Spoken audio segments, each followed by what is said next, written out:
혈압이 있을 수도 있고 혈압의 조절이 안 되는 거, 두통, 감정 조절, 그다음에 수면 장애, 성욕의 감퇴, 급격한 피부 노화. 한 분들은 이제 그게 폐경의 증상인지 알지 못하는 분들이 계시기도 하고, 예, 이게 혹시 우울증이 아닌가 찾아오시는 분들도 있고, 호르몬을 치료하게 되면은 많이 좋아지시는 분들이 많이 있어요.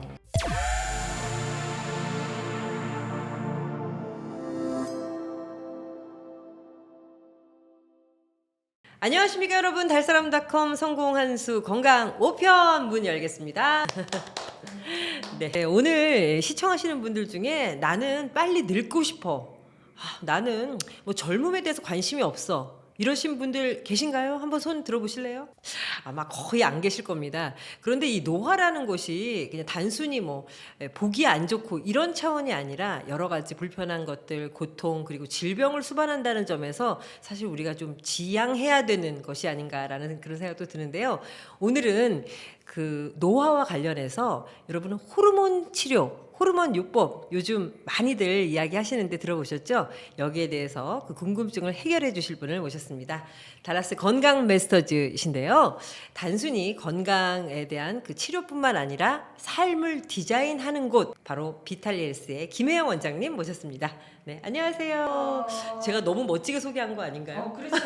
저도 깜짝 놀랐습니다. 삶을 디자인. 디자인한다.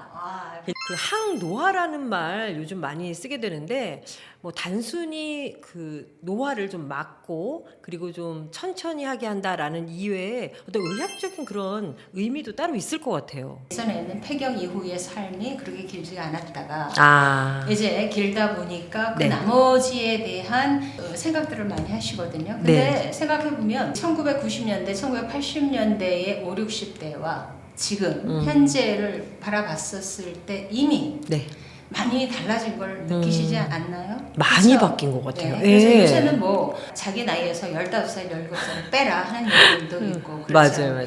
그러니까 우리가 심정적으로 그리고 소셜, 사회적인 나이라던가 그런 것도 같이 가는 것 같아요. 근데 항노화라 하면 전반적으로 우리가 진짜 가지고 있는 나이와 우리 몸이 기능을 하는 그 나이가 있지 않겠습니까? 그러다 보니까는 이제 질환에 대한 거 서포트, 염증에 대한 서포트, 그리고 영양에 대한 서포트, 그리고 호르몬에 대한 서포트, 항산화에 대한 서포트, 이제 그런 쪽에 네 가지를 중점적으로 해서 가능하면 역행을 할 수도 있지 않을까. 이게 가장 큰 2025년에 주력하는 부분이 아닌가 싶어요. 네, 오늘 이 호르몬에 대해서 여러 가지 우리가 공부를 많이 하게 될 텐데, 호르몬 치료, 호르몬 요법이라고 요즘 많이 하잖아요. 많은 병원에서 하고 있기 때문에 어느 정도 뭐 검증은 될 것 같기도 하지만은요, 효과가 어느 정도인지, 그리고 실제로 시간을 그렇게 역행할 수 있는 건지 궁금합니다. 제가 생각할 때는 일단은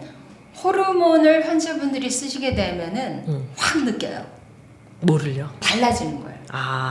호르몬이 그래서 아까 말씀드린 항노화의 네 가지 에리어의 제일 첫 번째를 담당하는 거예요. 남자 나이 35살, 여자 나이 이제 폐경이면은 이제 45세에서 55살 사이 이제 그때 되면 이제 호르몬이 확 급격히 떨어지잖아요. 일단 외관상에도 그렇지만 신체적으로 본인들이 느끼시죠. 이제 거기에 대한 서포트가 시작이 되면은 편안함들 혹은 생기를 느끼시거든요.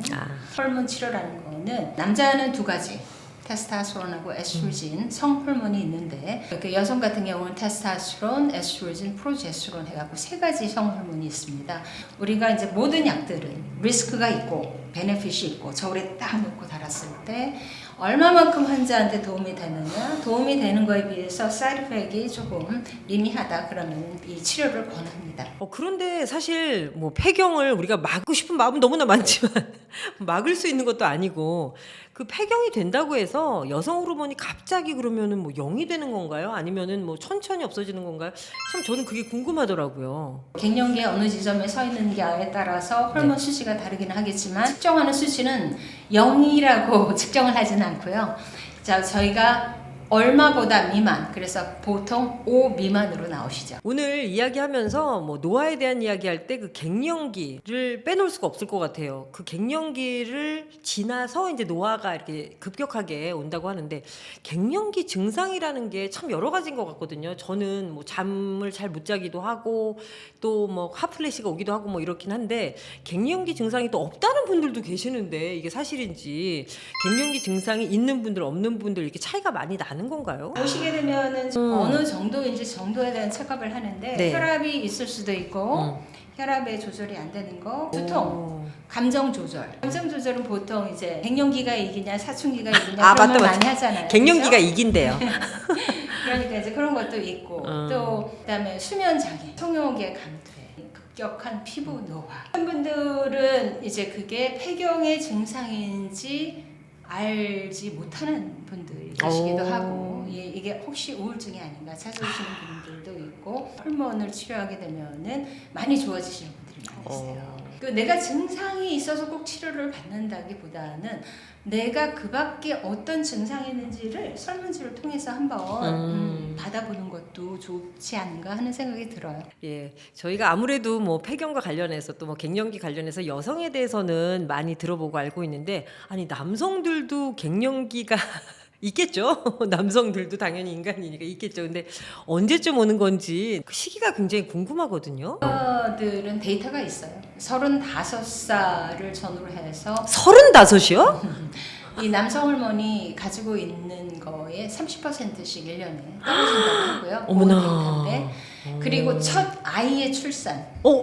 예. 이제 와이프가 아이를 낳으면 네네네. 악시토신이라는 물질이 나오고 같이 아이를 키우는 케어의 호르몬이거든요. 네. 대신에 테스토스테론이 조금씩 줄어들죠. 아 그래가지고 그런 얘기 있는 거 아니에요? 이제 남자 나이 들면 자꾸 여성화된다 이런 얘기 있잖아요. 그렇죠. 남성 호르몬이 비율이 떨어지는 없어지는 거죠. 건가? 아까 말씀드렸다시피 남자는 테스토스테론하고 에스트로다이올이 있는데 네네. 이 테스토스테론의 비율이 조금 떨어지니까 에스트로겐하고의 차이가 좀 줄어드는 거죠. 그래서 좀 여성화된다고 생각을 하는 거겠죠. 그런데요, 그 제가 궁금한 게 생기는 게 뭐 저만 궁금한 건 아닐 것 같아요. 많은 시청자분들이 이 부분은 진짜 꼭 좀 체크했으면 좋겠다라고 생각을 많이 하실 것 같은데 그 호르몬에 대해서 이렇게 연구한 것들 많이 이렇게 보다 보면은 이게 암이라는 좀 무서운 그 단어가 자꾸 보이더라고요. 그래서 그 호르몬과 관련해서 암이 어떤 관련이 있는 건지 실제로 어떤 조사나 연구가 있었습니까? 8년 전에 그 자료하고 지금 현재 자료를 보면 호르몬에 대해서 그 굉장히 그 고무적인 자료들이 훨씬 많죠.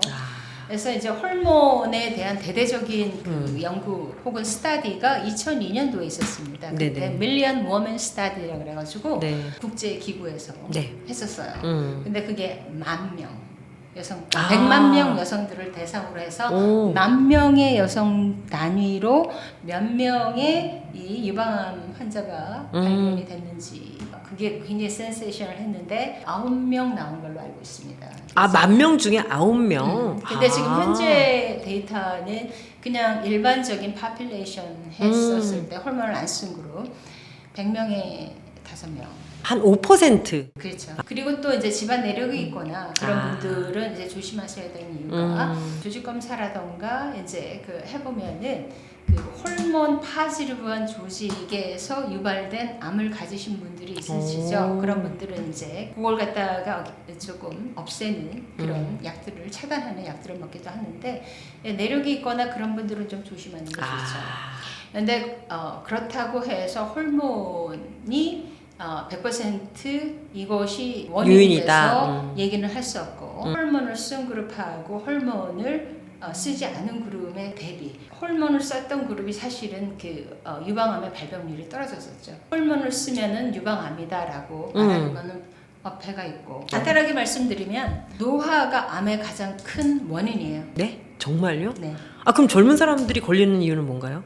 그거는 이제 일상생활하고 환경 호르몬하고 지금 현대인의 생활 습관, 식습관하고 아주 밀접한 관계가 있기 때문에 지금 한국이 그 대장암 1위. 맞아요. 유방암 1위. 유방암도? 네. 그래요. 그래서 어. 그분들이 호르몬을 뭐 다 쓰시는 분들은 아니시고 폐경이신 분들도 아니시고. 그러네요. 여기에 대해서 우리가 많이 생각을 해야 될 게, 자 그러면 그 위험 요소를 우리가 어디에 포커스를 하고 어디를 바라보느냐에 따라서 앤서가 많이 차이가 있을 수가 있습니다. 근데 그 피 검사를 많이들 하잖아요. 뭐 저도 요번에 해봤는데 뭐 그닥 좋진 않더라고요. 아무래도 그 나이를 반영하다 보니까 피도 여러 가지로 좀 문제가 있게 나오긴 했는데, 어떤 분들은 나 피 검사했더니 완전 젊어. 나 지금 60인데 나 40으로 나왔어. 막 이런 분들이 있어서 되게 부럽기도 하고 이런데, 피 검사하면은 실제로 그렇게 어떤 그 나이와 관련해서 뭔가 다른 사람보다 젊다 이런 것들이 이렇게 밝혀지는 건가요? 피 검사를 해서 지금 현재 기능하고 있는 그 수치들은 어떤지를 봤더니 수치들이 뭐 굉장히 젊은 사람들의 레벨이 나왔다. 그게 나올 수 있어요, 그렇게? 그래서 이제 보통 우리가 일반적으로 검사를 하는 게 얼마나 잘 만드는지, 그리고 어디 새는 거 없는지, 면역은 어떤지 기본적으로 보고요. 그 다음에 신장과 간 기능 잘하고 있는지 보죠. 콜레스테롤, 좋은 콜레스테롤이 어떻게 되는지. 근데 이제 아까 말씀드렸듯이 제가 처음에 4가지 항목을 말씀드렸어요. 항노화에 대해서. 네. 이제 호르몬은 좀 어떤지, 지금 현재 상태가 우리가 서포트를 몸에서 잘 해주고 있는지, 조금 밸런스가 필요한지, 피지올로지컬 도즈를 피 검사를 통해서 그 환자에 어느 정도 했을 때 가장 좋은 서포트가 되겠는지를 계산을 합니다. 그리고요, 염증에 대한 서포트가 이루어져야 된다고 했죠. 그러니까는 하이 센시티브 CRP처럼 염증, 내 몸에 염증이 어느 정도 일어나고 있는지, 호모시스테인 같은 것도 뽑고요. 그 다음에 영양 상태가 어떤지, 영양은 어떤 서포트를 줘야 되는지, 얼마나 젊은지, 얼마나 탄탄한지, 항산화 물질, 글루타타이온, 혹은 요새 굉장히 핫한 게 텔로미어, 피 검사로 볼 수가 있어요. 나는 요 정도의 끈 길이면 몇 살에 속하는지, 이제 그런 것도 있어요. 야, 그래요. 그리고 또 하나는 요새 많이 하는 게 DNA 중에서 NAD+. 요거하고 NADH 요 물질을 테스트를 해서 그 비율을 보거든요. 그래서 얘는 뭐냐면은 우리가 어렸을 때 많이 배웠는데 미토콘드리아라고 네, 미토콘드리아. 에너지 생성 공장.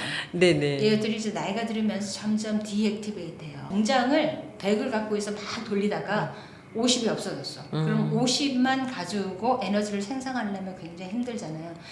요거에 대한 것도 봐요. 어느 정도인지. 그래서 이제 이런 게 레벨이 딱 적절하게 딱 받쳐주고 있으면 이거는 진짜 25이다. 어머나, 나 아직 20이야. 막. 그죠? 호르몬 치료를 그런데 받게 되면은 뭐 여러 가지로 뭐 안 해본 부분이기 때문에 좀 걱정하시는 그런 부분들이 있을 것 같은데요. 호르몬 치료 시 좀 주의해야 될 점이 있을까요? 리스크가 없는 건 없어요. 대신에 안전하게 가라. 그 말씀을 드리고 싶어요. 그러니까 내가 이제 폐경에 근접해서, 폐경은 아직 아니지만 갱년기 증상이 있다. 그러면 호르몬 검사하실 수 있어요. 갱년기라는 건 폐경이 오기, 완벽하게 끊기기 1, 2년 전, 그리고 폐경 후 1, 2년, 그때를 갖다가 갱년기라고 불러요. 많은 것들의 변화가 있고 내 몸도 타격이 심하죠. 그러면은 나는 과연 호르몬을 단기간 혹은 긴 롱텀으로 썼었을 때 아이디얼한 사람인지에 대한 검사를 하셔야죠. 무작위로 쓰지는 않습니다.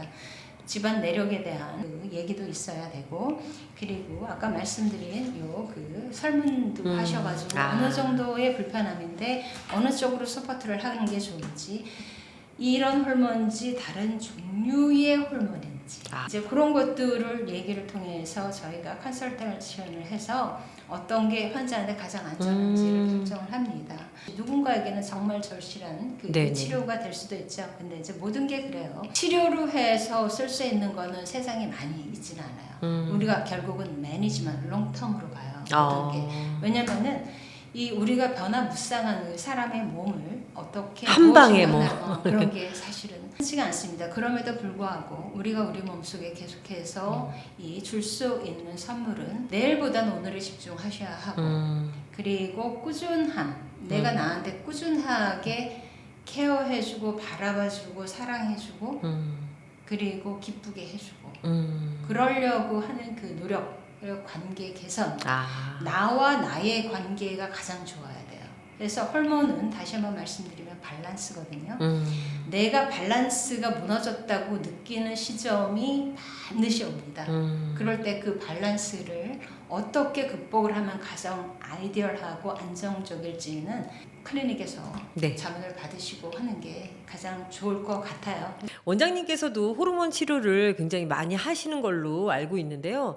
호르몬 치료를 하시면서 와, 이런 분들은 정말 효과를 많이 봤다. 아니면은 좀 이런 것들이 많이 개선되었다라는 그런 사례를 말씀해 주시면 좋을 것 같아요. 자궁적출을 하셨던 30대 말에 하셨던 어떤 여자분이 한 3번 정도 받으시고 남편분이 손잡고 같이 오셨습니다.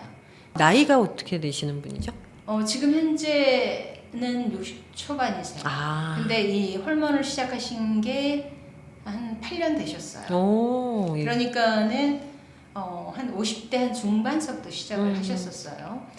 근데 이제 이분들은 그냥 무늬만 부부 상태로 사시다가 남편분이 너무 감격을 하셔서 이제 오셨습니다. 그래서 이제 같이 치료를 받고 계시고요.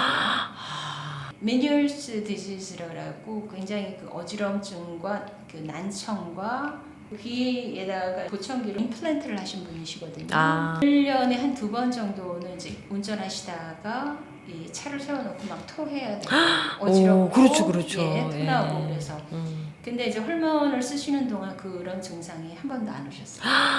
나이가 35살이 되면은 여성이건 남성이건 복부 비만을 네네. 잡을 힘든데 요 대사가 천천히 바뀌어요. 그래서 이제 복부 비만에 대한 남자 같은 경우는 정말 크게 그 해법이 되지 않을까 생각이 들어요. 한 분 또 계십니다. 그 84살 그 저기 여성분이신데 연세가 있으시네요. 네, 예. 자궁적출을 하시고 호르몬 쓰신 지 이분은 그 한 20년 되신 분이세요. 오래되셨네요. 예. 근데 점핑해서 넘어지셨는데 네, 뼈는 안 깨지고 디스크만 이렇게 슬립돼 있는 그런 상태를 봤습니다. 그래서 상당히 그 골다공증에는 두말할 것도 없고 그러네요. 말씀 잘 들었습니다.